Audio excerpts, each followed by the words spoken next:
Hello. Hello again. I think this is the first time that I've ever done what I'm doing now. I just did a video for a broadcast.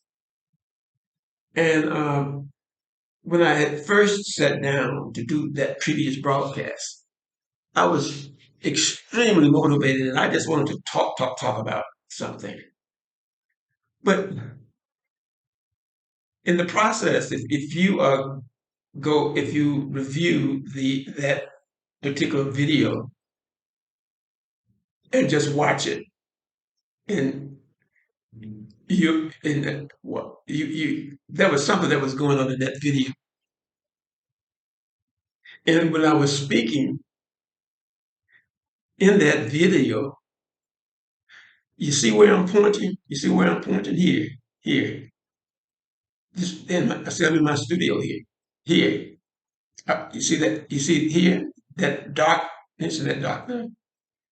Well, what happened was when I was doing the video, and I played it over, and it did happen. The light here, it came on and it went off. And I looked up it. I was trying to get out my video and I watched it. I said, and I continued to talk, but I watched this area here and the light came on and it went off again. I thought it was kind of spooky. Maybe it had something to do with the electrical things in the building. But I saw the light while I was doing the video. I saw the light go on and off. And I was wondering about it, which gives me another idea to talk about spirits. Spirits. What is a spirit? It's a spirit. A spirit is a spirit an action within you, or is a spirit something extraordinary, like a ghost? What is a ghost? Some is a spirit and a ghost. Are they synonymous? Are these the same things, or are they just related? A spirit. You're gonna. What about a good spirit? Oh, his spirit is. He has a good spirit. What's that mean? Bad spirit. What is that? What is a bad spirit? Spirit. What is a spirit? I think we have two ways of looking at spirit. I think spirit is something within. Is something that's revealed in how a person reveals himself to other people, or how another person reveals himself to the world. A spirit. It's something like an invisible, non-tangible human being. It's a part of the human being. A spirit is something that you cannot touch, but everyone has. But air, we touch it. We can touch air, but we just can't feel it. What is a spirit? Or is a spirit, is it an attitude? What is a spirit? Now, this gives me another idea. I'm still working on the formula. I am still working on a formula. And the more that I talk, and the more that I contemplate, and the more that I investigate, other variables keep coming up. Spirit. Will S become a variable in my formula? Maybe the formula that I'm looking for, the operation may not be an operation of multiplication. Maybe the formula that I'm looking for may be an operation concerning addition. Like I come up with I for infinitive, C for communication, L for love. Then I got M for morality. Now I'm talking spirit. That's another variable. Then we got morality, immorality. So my formula may be a formula where most of the exercise, most of the uh, applications will be applications of addition instead of multiplication. E equal mc squared. You know, Einstein, he was brilliant. What he had was three variables. He had E on one side of the equation. Then he had mc squared. MC, that's multiplication. Then he squared the C, but he still only used three variables. But I'm looking at, wow, it seems to me the more I think about it, my formula may be a formula of addition, or most of the formula may be that maybe the operation of addition. It may be something like M for morality plus I for infinity plus C for communication plus L for love plus M for morality. Now I'm talking about spirits, defining the spirit. And I think that this is a type of these are the type of exercises that lead us, that will lead me to the formula that I'm actually looking for. Just because Einstein was shrewd enough to use three variables that had infinite possibilities, I may have to use six, seven, eight, nine, 10. I may have to use 21 variables. I may have to use 31 variables to express my form or the formula that I'm looking for. It may be a formula that utilizes addition instead of multiplication. But I'm still searching and I'm still contemplating and I'm still meditating. I'm trying to find a formula that would save mankind. Why not? Why not? I think it would be wonderful. I really do. I think it would be wonderful for to make love with a woman all day long. But one thing about it, it's only so much that a man can do all day long. I mean, what could you do with a woman all day long?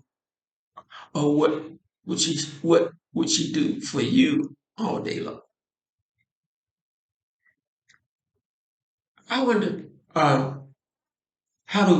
what is paradise? I think that people have different ideas of what is paradise. Okay, let's say that or you drink a lot of alcohol, you alcohol.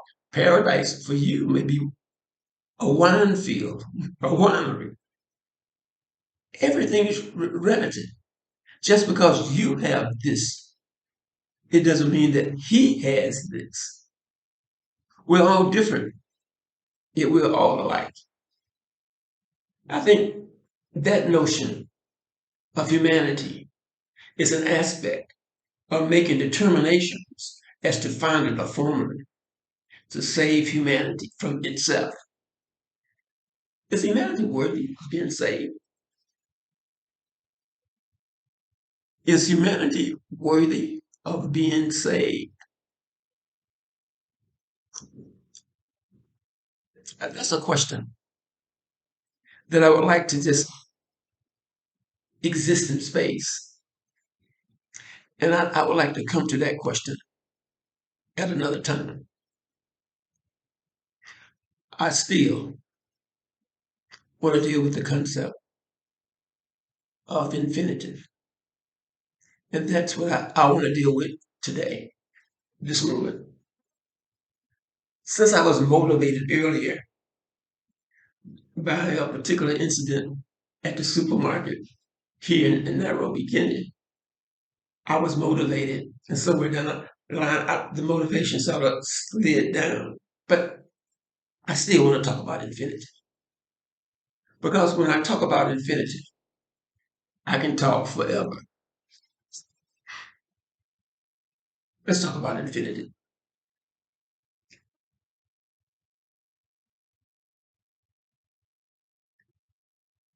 My view. I think that as I talk and as I exist and as I perform, I think that way out there is another individual that exists like myself or like you. I feel that since we're talking about the concept of infinity, and this what makes it so scary. This what makes it, you would rather just go bowling or go swimming or go play tennis or go swimming. Because when we talk about infinity in the pure sense, it's a way out thing to talk about. And I'm going to try to talk about it a while. Each of us has an infinitive duplicate. If we consider, look at the universe. Look at all the possibilities that we can hold in our heads. There are an infinite amounts of you and me that exist in eternity. There are infinite amounts of earths and moons, and you and I have infinite brothers and infinite sisters.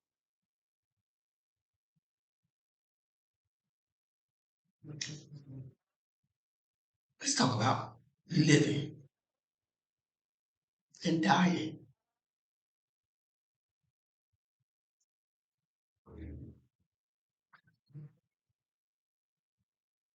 Death.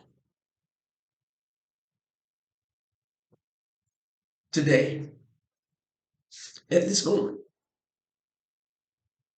death is an illusion.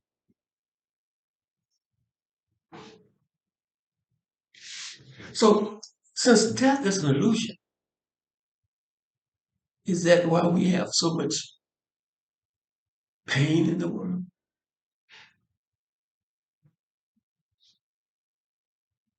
Is that why we have so much destruction in the world? Because there are men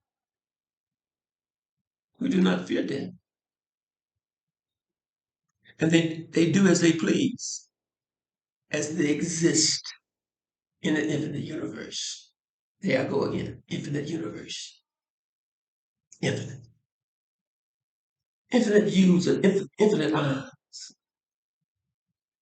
And even as I speak, somewhere, there's one who speaks the same as I do, or you, because the world is infinite. The universe is infinite. Look at the imagination. Whatever you can imagine that exists.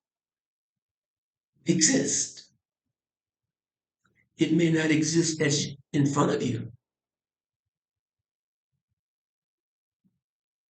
Imagine that a man can jump to the moon somewhere, somewhere in the ultimate universe, in the infinite universe.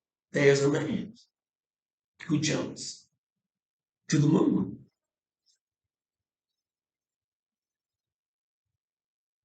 Infinity, never ending, taking a jet, taking a plane, and traveling through space continuously, continuously, where there's no end, forever, forever. Well, I think what happens to people or human beings who do mass crimes,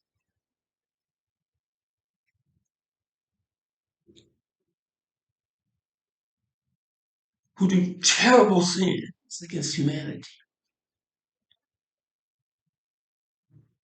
there's a spirit that must exist within them that says, so what?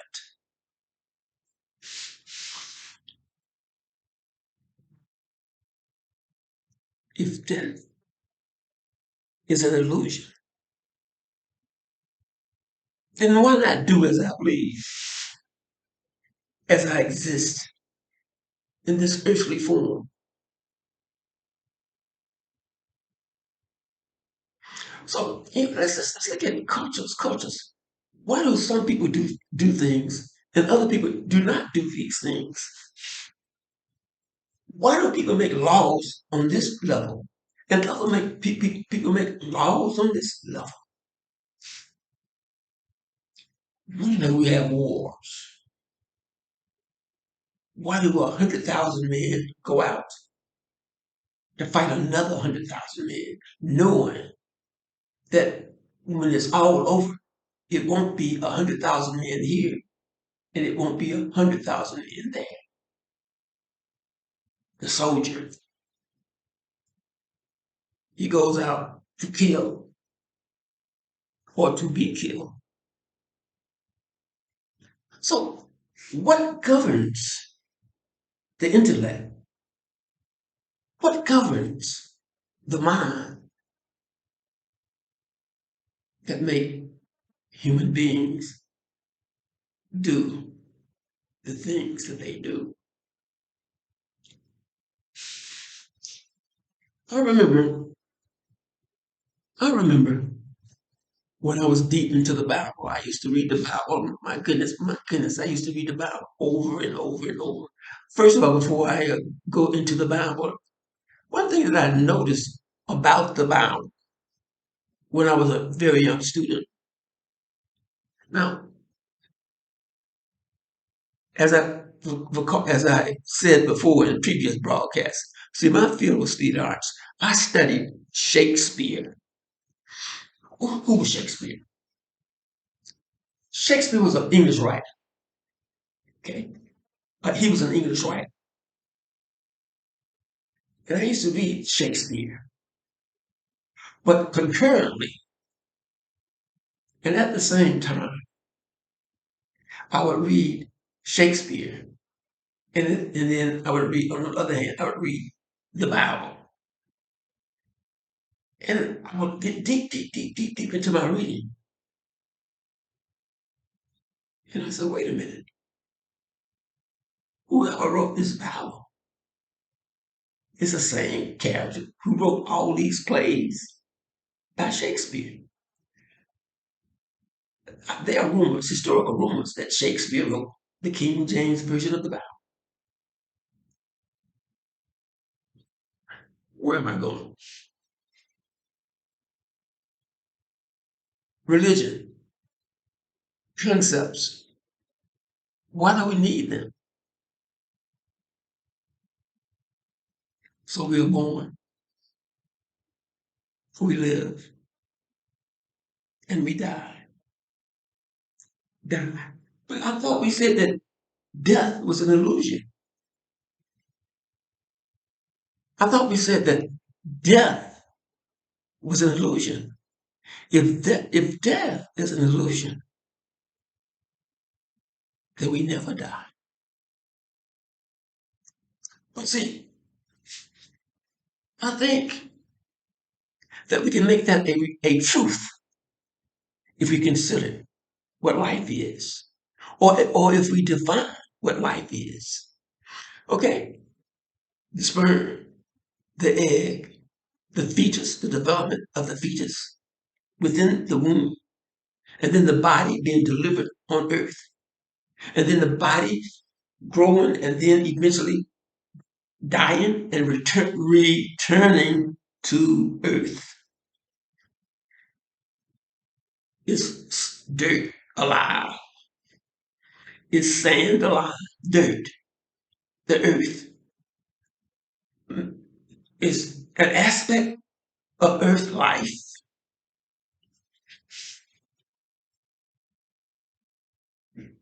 Why? It's the purpose of it all. Why? Why not?